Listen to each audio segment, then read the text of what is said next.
Hi, I'm Joe Morris, the Vice President of Research for eRepublic. Welcome to our virtual Q&A. I'm here with Governing Senior Fellow Justin Marlowe to talk about the CARES Act and how government budget and finance professionals can find quick wins and possible use cases around these funds. Justin is a research professor at Chicago's Harris School of Public Policy. He's also a longtime contributor to Governing and was the author of the magazine's popular series of financial literacy guides for public officials. Justin, let's get right to the questions. The Coronavirus Aid, Relief, and Economic Security Act, or the CARES Act, provides over $2 trillion in economic financial stimulus to small and large businesses, individuals, educational institutions, and government organizations. And they have until the end of this year to put the money to work, so we are certainly on the clock. First, finance directors across the country are playing a critical role in the administration, allocation, and reporting related to CARES Act funding. How are you observing these finance directors manage competing priorities as well as the rapidly approaching deadline? I think finance professionals are playing what we might call three really broad roles at this point. And they're not new roles, but they're being asked to play these roles differently and in some cases in a much broader way than they were prior to the pandemic and the arrival of the CARES Act dollars. So certainly one of the main things that we've seen emerge is a real emphasis on technology. And I know we're going to talk about technology here quite a bit, but prior to the pandemic and certainly the arrival of the CARES Act funding, we were seeing this ongoing merge of finance and IT, especially at the local level. And that's a natural marriage in many ways. And that relationship has really been accelerated now. CARES Act is requiring local governments, especially to be able to track dollars at a level of detail that they may or may not have been able to before.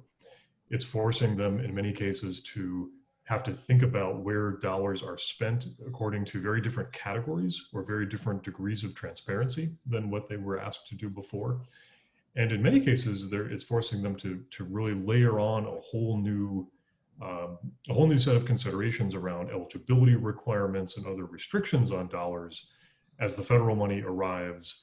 And those restrictions may or may not map to the way that they've typically thought about restricted dollars. So a lot of that in local governments has required a technological solution. It's required being able to look at the existing system, do an overlay of all this new information, and see where there are opportunities within existing, say, financial reporting systems and where new investments and retrofitting has needed to happen. And a lot of that's been driven by finance professionals because it really is, it's a finance question fundamentally more than it's a technology question. So again, that was happening prior to all this, but the CARES Act has really accelerated that process. I think a second key piece of that is transparency. And certainly the CARES Act reporting requirements and the overall emphasis on accountability around those dollars is going to accelerate a lot of the transparency initiatives that were underway. For a lot of local governments, that's also been a technological question. It's meant, in some cases, leveraging their existing ERP systems or financial reporting systems in different ways. In some cases, it's meant investing in some new systems and standing up some new systems, but it's all designed to try to provide a degree of transparency. Again, in part because of those federal dollars, but also because at the same time as the coronavirus, we have suddenly intense scrutiny on local police spending, for example, and so that's required a lot more careful scrutiny of where local governments are spending dollars. And the CARES Act dollars have sort of allowed for jurisdictions to think about an overall broader transparency effort.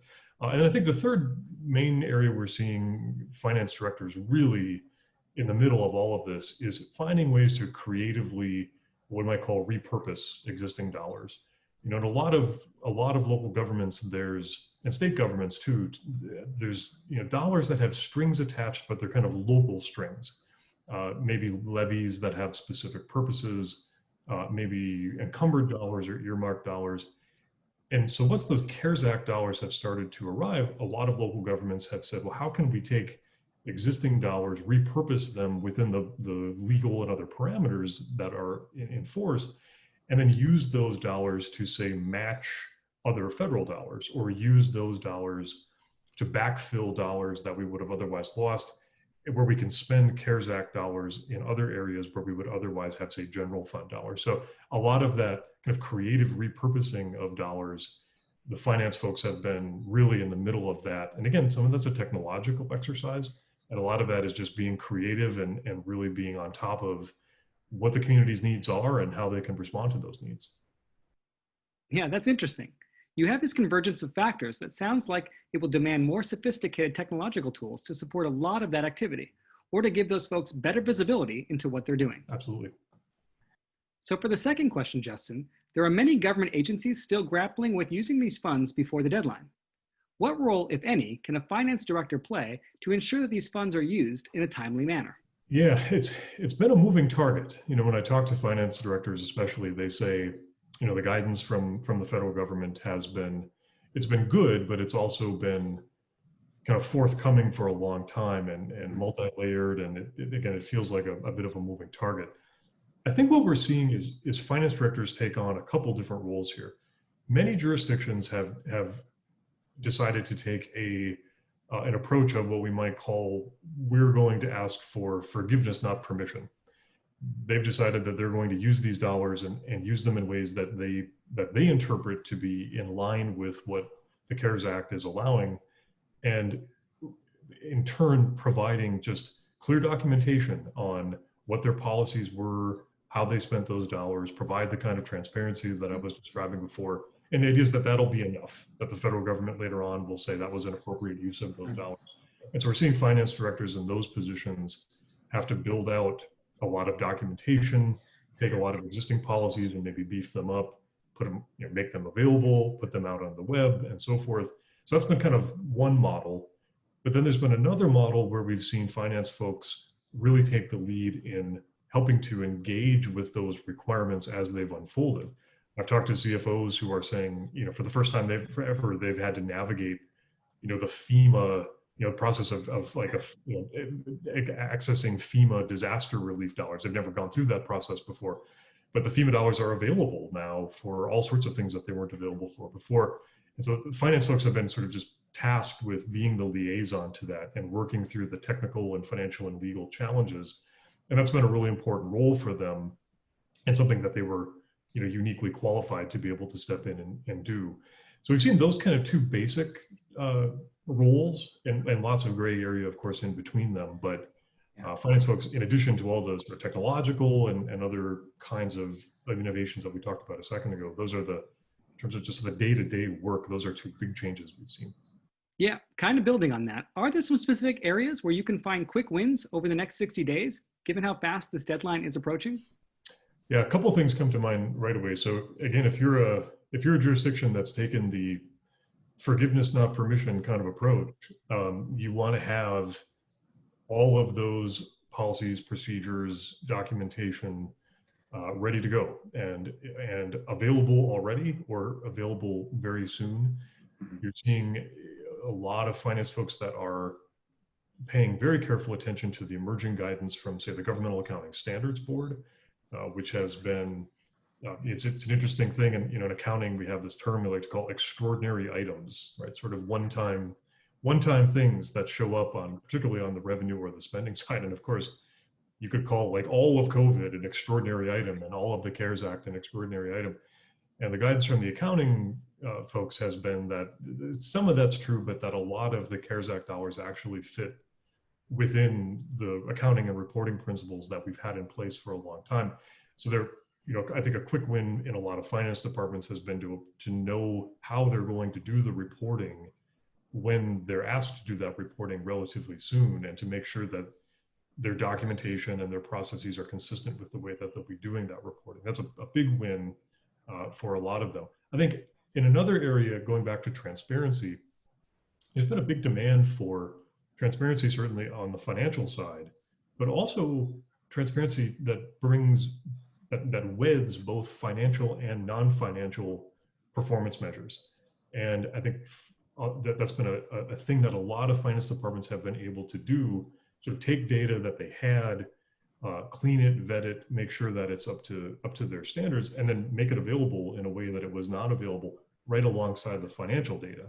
And that's been great for certainly taxpayers and local businesses and others to see what the response at the local level has looked like and the difference that it's making in a lot of those key metrics around the homelessness response, support for small businesses, some of the public safety indicators that have been a big concern as of late. So we've seen jurisdictions do that. I think that's something that a lot of finance shops could stand up relatively quickly and have an outsized impact.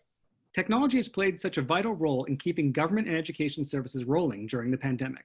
We've seen organizations shift employees to remote work wherever possible. How are organizations using CARES Act funds to ensure that employees can securely work from home?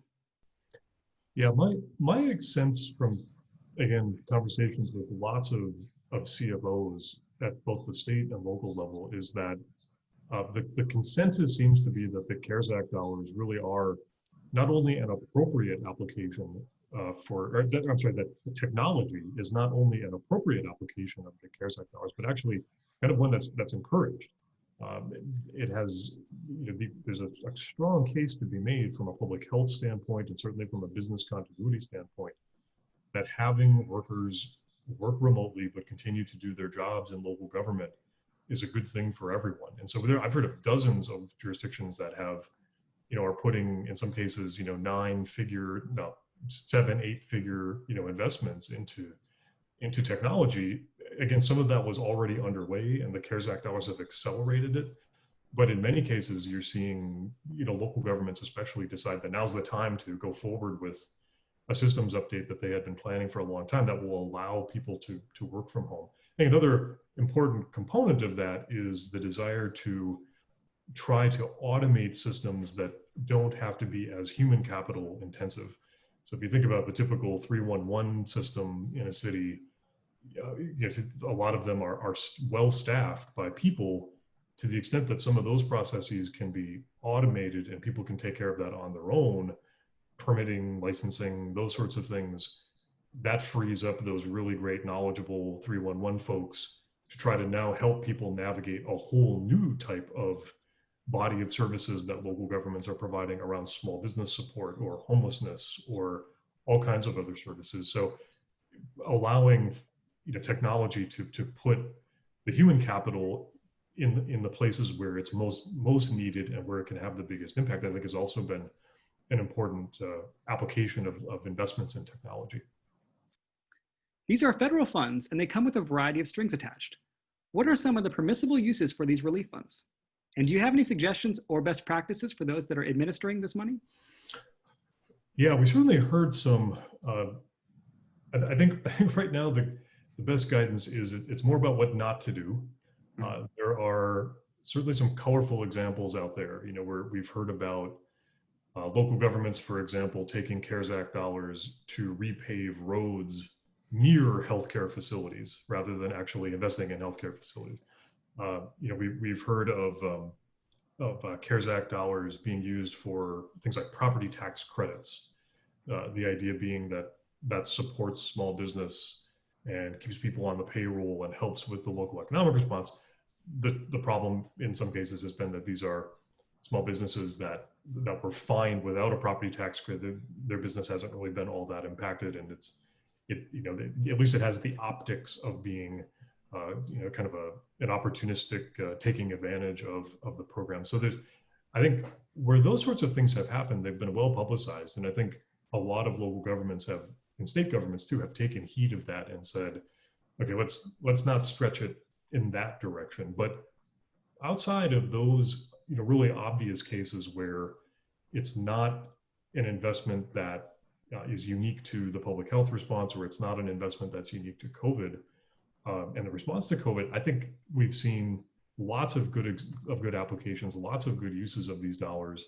As I mentioned before, I think the best advice right now is document what you're doing, make sure there's clear policies and procedures, be very, very on top of all of the federal requirements, not just for the dollars, for the CARES Act dollars themselves, but for what the eventual audit on that is going to look like under the single audit and the program audit requirements.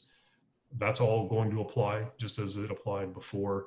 But to the extent that you're on top of that and can explain what you're doing and why you're doing it, and explain how it's either new spending or repurposed existing dollars, there's a lot of latitude there because it's obviously an incredibly complex set of challenges, and the federal guidance seems to have been to try to address those challenges however you can within your community and make clear after the fact what you did and why you did it. Well, Justin, I want to thank you for spending time with us today. We appreciate your insights on this important issue and for our government and education audience. Thank you very much for joining us. My pleasure. Thank you.